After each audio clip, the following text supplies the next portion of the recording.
வணக்கம். இன்னைக்கு சொரா புட்டு எப்படி செய்யுதுன்னு பார்க்கலாங்க. அதுக்கு முன்னாடி ஸ்டவ் பற்ற வச்சு ஒரு பாத்திரத்தில் தண்ணி வச்சுக்கலாம். அதில் நம்ம க்ளீன் பண்ணி வச்ச சொராவை போட்டுடலாங்க. இந்த சொரா மீனில் இருக்கிற நன்மைகளையும் இந்த செய்முறையும் உங்களுக்கு சொல்கிறேங்க. இப்போ இதில் கொஞ்சம் மஞ்சப்பொடி போட்டுக்கலாங்க. கொஞ்சம் போல் உப்பும் சேர்த்துக்கலாம். அவ்வளோதாங்க. இப்போ இது வேகட்டும். அவ்வளோதாங்க, சொரா வெந்துருச்சு. இப்போ ஸ்டவ் ஆஃப் பண்ணிடலாம். இதை ஆற வச்சு இது மேலே இருக்கிற ஸ்கின்னெல்லாம் உரிச்சு எடுத்துட்டு இதுக்குள்ளே இருக்க எலும்பையும் எடுத்துட்டு இந்த சதையை மட்டும் உதுத்து வச்சுக்கலாம். அதுக்கப்புறமா இதை செய்ய ஆரம்பிச்சிடலாம். அதுக்கு முன்னாடி சொராவுடைய நன்மைகள் சொல்கிறேங்க. இது வாதம், கபம், கிருமி, குடல் விருத்தி இதெல்லாம் சரி பண்ணுங்க. இது தாய்ப்பால் சுரக்கிறதுக்கு ரொம்பவே உதவியாக இருக்குங்க. இதில் 50 கிராம் அளவுக்கு நீங்கள் குழந்தைங்களுக்கு கொடுத்தீங்கன்னா இதில் 23லேருந்து 25 கிராம் வரைக்கும் உங்களுக்கு புரோட்டீன் கிடைக்குங்க. இதனால் குழந்தைங்களுக்கு தசை வளர்ச்சி, திசு வளர்ச்சி இதெல்லாம் கிடைக்குதுங்க. இதில் விட்டமின் B12 இருக்குங்க. அதனால் உங்களுக்கு ரத்த சோகை போகுது, ஹீமோகுளோபின் கிடைக்குது, ரத்த சிவப்பணுக்கள் உருவாக்க இது உதவி செய்யுதுங்க.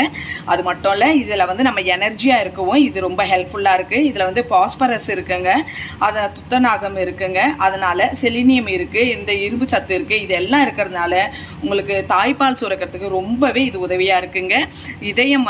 இதயத்தை சீராக இயங்க உதவி செய்து, அது மட்டும் இல்லை மாரடைப்பு வர்றதையும் இது தடுக்குதுங்க. அது மட்டும் இல்லை நரம்பு மண்டலத்தையும் இது சரி செய்யுது. அது மட்டும் இல்லைங்க, உங்களுடைய ரத்த ஓட்டத்தை சீராக்குதுங்க. நோய் எதிர்ப்பு சக்தியை இது அதிகமாக கொடுக்குதுங்க. உங்களுக்கு மாரடைப்பு வராமலும் இது தடுக்குதுங்க. இதில் பொட்டாசியம் இருக்கிறதுனால உங்களுக்கு மாரடைப்பையும் தடுக்குது, உங்களுக்கு நரம்பு மண்டலத்தையும் சரி செய்யுது, உங்களுடைய ரத்தத்தையும் அதிகரிக்குது, ஹீமோகுளோபின் கொடுக்குது, உங்களுக்கு ரத்தத்தை சுத்தமாக வச்சுக்குது. ஸோ இதில் இவ்வளோ நன்மைகள் இருக்குங்க. ஸோ ஆரோக்கியமாக சாப்பிடுங்க, ஆரோக்கியமாக இருங்க. இப்போ இதை எப்படி சமைச்சிடலான்றதையும் நம்ம பார்த்துடலாம். தேங்க்யூ. அவ்வளோதாங்க. அவிச்சு வச்ச சொரா மீனை தோலை நீக்கிட்டு உள்ளே இருக்க எலும்பையும் நீக்கி இப்படி கையாலேயே பிசைஞ்சு நல்லா தூள் பண்ணிக்கிட்டேங்க.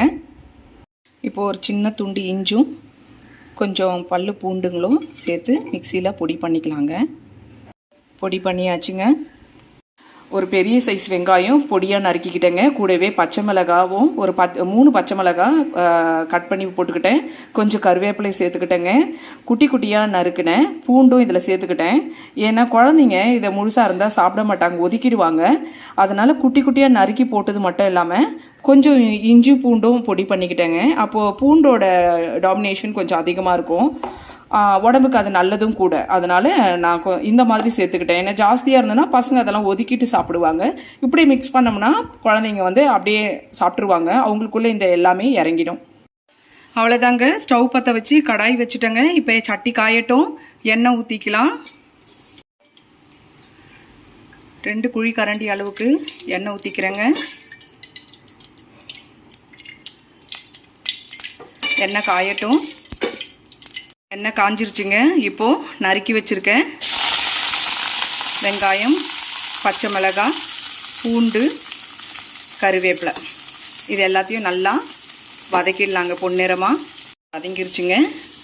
இப்போது பொடி பண்ணி வச்சேன் இஞ்சி பூண்டையும் சேர்த்துக்கிட்டேங்க. வதங்கட்டும். இப்போது பொடி பண்ணி வச்ச சொரா புட்டு பிசைஞ்சு வச்சது சேர்த்துக்கலாம். இதை கலரி கொடுத்துடலாங்க. ஆல்ரெடி நம்ம கொஞ்சமாக உப்பு போட்டு மஞ்சள் பொடி போட்டு வேக வச்சுருக்கோம். இப்போது லேசாக கொஞ்சம் உப்பு பொடியும் மஞ்சள் பொடியும் கலந்துக்கலாங்க. கொஞ்சமாக உப்பு பொடி சேர்த்துக்கலாம், கொஞ்சமாக மஞ்சள் தூளும் சேர்த்துக்கலாங்க. நல்லா சுருண்டு வரட்டும். கொத்தமல்லி கலந்துக்கலாங்க. கலரி கொடுத்துக்கலாங்க. அவ்வளோதாங்க. நல்லா சுருண்டு வந்துருச்சு. கொஞ்சம் கொத்தமல்லி தழை போட்டுக்கிட்டேங்க. ஃபைனல் டச்சாக இன்னும் கொஞ்சம் நேரம் கலரிட்டு ஆஃப் பண்ணிக்கலாங்க. அவ்வளோதாங்க. சொரா புட்டு ரெடி ஆகிடுச்சி. நல்லா மணக்க டேஸ்டியாக சூப்பராக இருக்குங்க. சொரா க்ளீன் பண்ணுறதுக்கு முன்னாடி தான் ஓவர் ஸ்மெல்லாக இருக்கும், பட் சமைச்சிட்டா ரொம்பவே டேஸ்ட்டாக இருக்குங்க. அவ்வளோ ஹெல்ப்ஃபுல்லானது. எல்லா ஹெல்த்தும் இதில் இருக்கிறதெல்லாம் நான் உங்களுக்கு சொல்லியிருக்கேன். ஸோ ஆரோக்கியமாக சாப்பிடுங்க, ஆரோக்கியமாக இருங்க. உங்களுக்கு இந்த வீடியோ பிடிச்சிருந்தா லைக் பண்ணுங்கள், கமெண்ட் பண்ணுங்கள், ஷேர் பண்ணுங்கள், சப்ஸ்கிரைப் பண்ணுங்கள். தேங்க்யூ.